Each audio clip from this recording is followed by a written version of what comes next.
everyone, it's Alyssa and welcome to You Can Learn Math. Today we're talking about finding the inverse of a function. Now most of the times, pretty much all the time, when your teacher asks you to find the inverse of a function, it's going to be on paper. Sometimes it'll be on a graph, like kind of say, are these functions inverses of each other? Sometimes. It's rare. Wow, that's the worst. That's the worst XY. Let's make this straight. Let's have some pride in ourselves today and make a straight one. Okay, a nice straight line. Okay, so all of your inverses are going to be reflected across this line of y equals x. It just means it's a straight line, a slope of 1. This is the line y equals x. Okay, this is visually what an inverse of a function will look like. Let's say you started with I don't know. Let's say I started with a parabola. If I reflect that across this line, it's going to look like this. That's an inverse.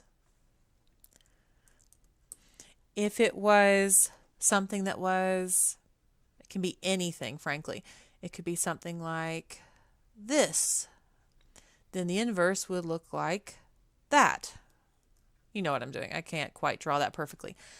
But it's going to look like it's been flipped across that line. That's what it will look like when you graph it.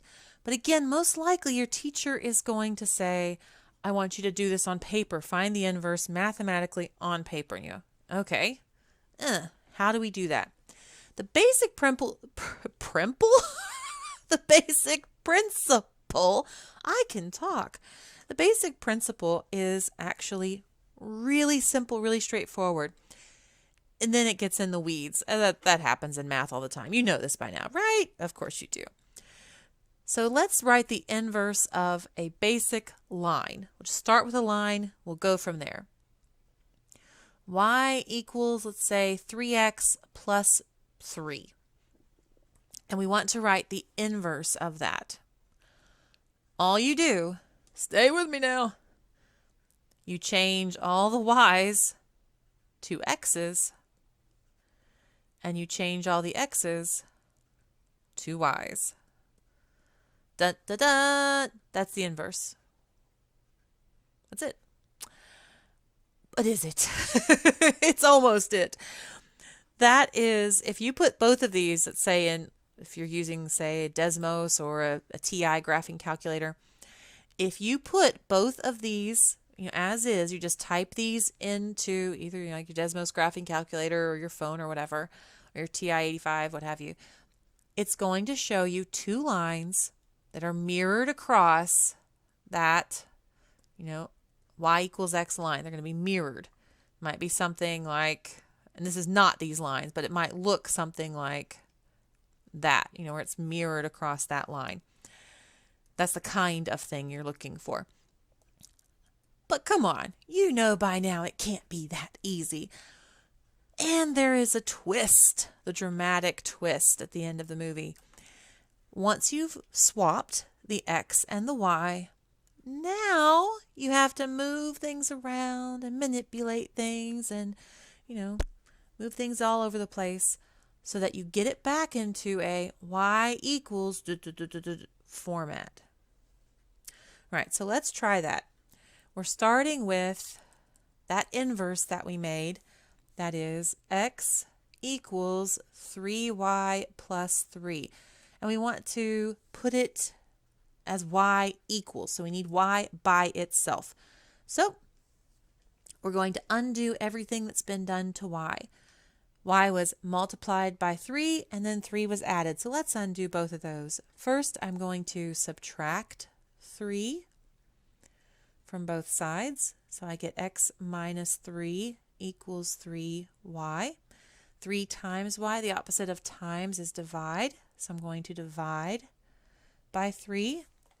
And then I get my y is by itself. And on the left, I have x minus 3 divided by 3. Depending on your teacher, they may actually want you to, in this step right here, do each one divided by 3. Again, that depends on your teacher. In which case, it would be y equals x over 3 minus 1, which you could also write as 1/3 times x minus 1. Most likely, this is the form your teacher's going to want.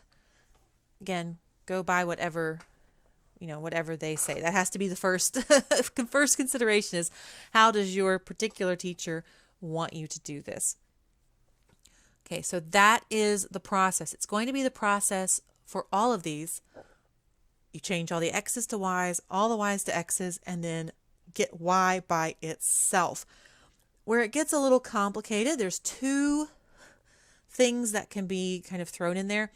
One is when you get some oddball things, like say, here's one, y equals 2x cubed plus 3. All right, let's try this one. First, I change all the y's to x's, then I change all the x's to y's.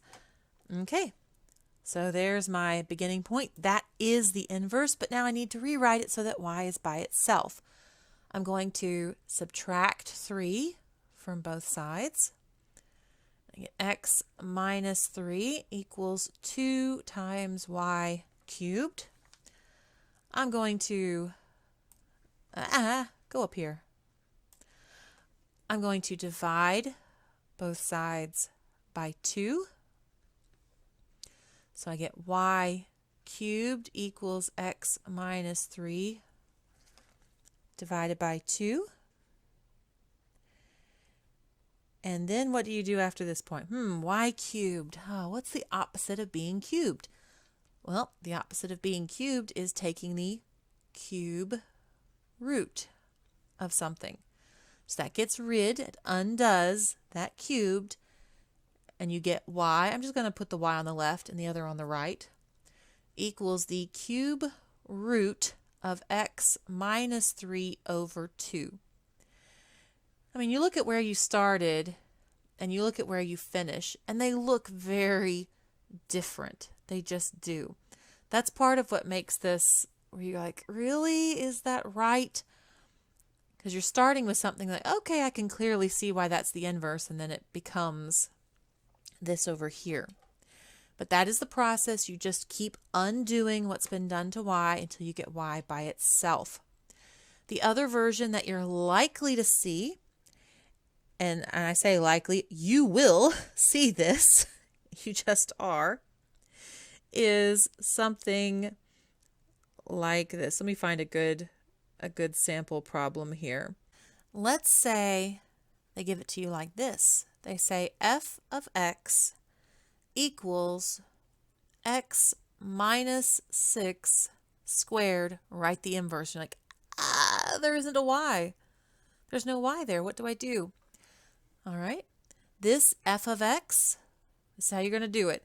Again, if your teacher tells you another way to do this, or a specific step they want you to do, and they're requiring that, please follow their instructions. But this is the best way, I think, to do it. So this is the way I'm going to show you. All right. Replace the f of x with y. Remember that it's f of x. That will come back in the end. All right. Now we're going to do our steps just like we did. We replace the y with x. We replace the x with y. And now we're going to go through our process of isolating that y, getting that y all by its lonesome again. So first, I'm going to say, a square. What's the opposite of being squared? Why, that is square root. Okay. So on the left, that leaves me y minus 6. on the right. I know directions. On the right, it leaves me with y minus 6. On the left, it leaves me with the square root of x. When you're taking a square root, always remember that's plus or minus. Don't forget that. Okay, so y minus 6, the opposite of minus is plus. So I'm going to add 6 to both sides. And I get 6 plus or minus the square root of x equals y. And you're like, oh, okay, so it equals y. Is that how I write it? Is that my final answer? No, it is not. We're going to replace that y. Because at the beginning, remember, we changed f of x to y, and now we're going to go backwards. Now, here's the thing. If they say, what is the inverse of f of x? The notation, the accepted way to write this is f to the power of negative 1 of x. That's what it looks like, f to the power of negative 1. That's how you're going to write it. This means the inverse of f of x. So that is how you're going. This is what you're going to plug in for y at the end. So you're going to write your answer.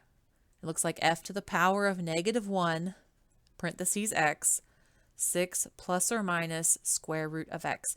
And the way you would read this is the inverse of f of x is 6 plus or minus the square root of x. So that's very key. Replacing f of x with y makes it very easy to do this same process that we've been doing. Change x's to y's, y's to x's, then get y by itself. Just be careful and remember, in your final answer, you must replace that y with this, showing that you have found the inverse of that function. I hope you enjoyed that today. If it was helpful, useful in any way, please like, share, subscribe. You know the drill. Thank you so much for stopping by. Hope you have a great day. See you later. Bye.